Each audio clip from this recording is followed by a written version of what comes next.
क्या आप जानते हैं, लंका जलने के पीछे सिर्फ हनुमान जी नहीं बल्कि एक छुपा हुआ रहस्य था जिसमें खुद शनिदेव कैद थे। ये है लंका, सोने की नगरी, जहां चमक तो थी लेकिन न्याय कैद था। रावण खुद एक महान ज्योतिषी था।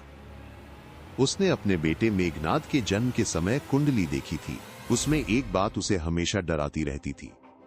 उसे डर था कि ग्रहों की चाल उसके बेटे मेघनाद का भविष्य बिगाड़ सकती है। रावण ने कभी भी भाग्य के सामने झुकना स्वीकार नहीं किया था, इसलिए उसने सोचा, मैं भाग्य को ही कैद कर लूंगा। एक एक करके सभी ग्रह रावण के बल के सामने झुक गए।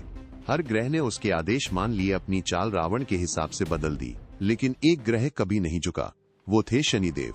जब रावण ने उन्हें अपने राज्य के नियम मानने को कहा तो शनिदेव ने सीधे मना कर दिया। उन्होंने कहा, मैं केवल कर्म का न्याय करता हूँ, किसी राजा का दास नहीं।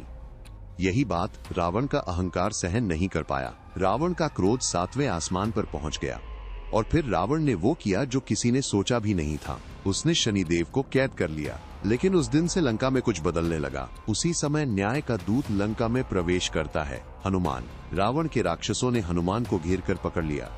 रावण ने आदेश दिया, इस वानर को सजा दो, और आग लगा दी गई। लेकिन ये आग अब विनाश नहीं, न्याय लाने वाली थी। पहले एक छत पर आग लगी, फिर दूसरी इमारत में फैली, फिर पूरे शहर में आग की लपटें उठने लगी।